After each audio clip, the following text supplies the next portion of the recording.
In this video, I'm going to give you the quick tips on what it means to have a flat chin or to point your chin.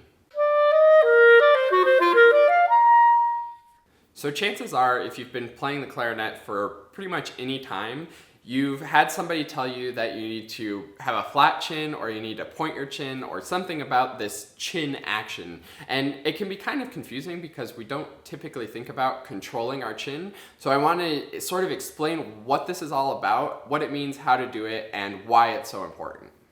So first of all, I just want to clarify that pointing your chin and having a flat chin are exactly the same thing. So whether somebody's telling you to point your chin or to flatten your chin, they mean the same thing.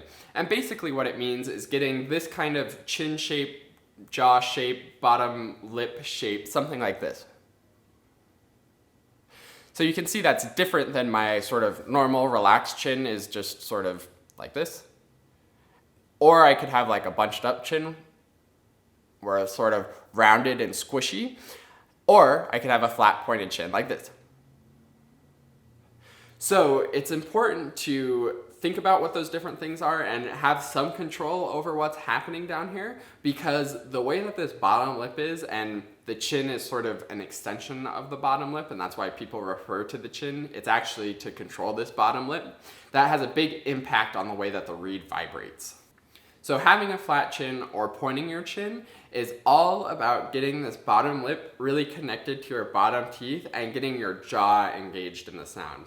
If you're playing with this sort of curled up lip, which is a little bit hard for me to do actually, but if you have this sort of curled up lip or really collapsed, I sometimes call it, squishy chin, then it means that you're trying to control the reed with just your lip muscles, and these muscles here are very small and will tire out really quickly. So if you find your embouchure, especially in this area, fatiguing really quickly, it may be because your chin isn't flat and you aren't pointing your chin enough.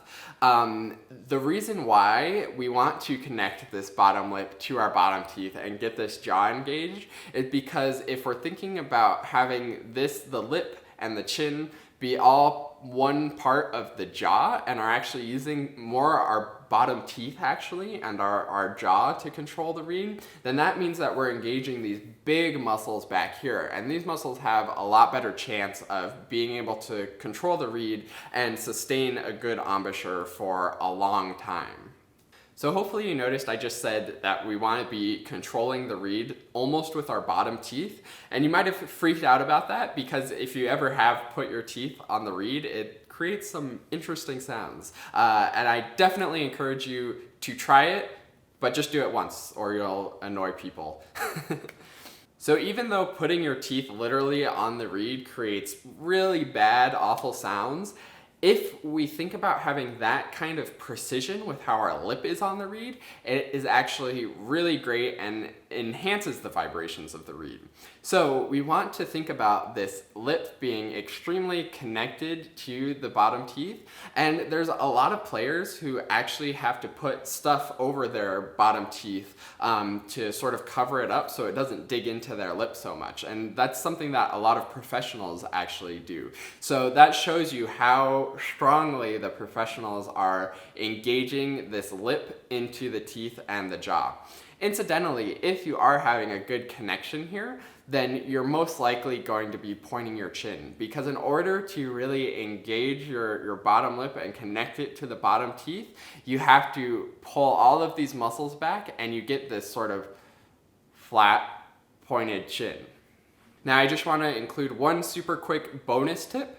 Once you have this all really nice and connected and engaged and you're getting this flat pointed chin, you have to make sure that you aren't putting too much pressure on the reed.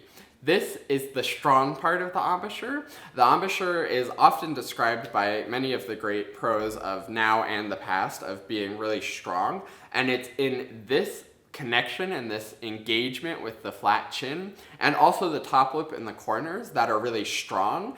But the jaw coming up and biting, we don't want that pressure to be strong. So we get this to be really strong and really precise, and then we just sort of rest it against the reed and think about keeping our jaw nice and open.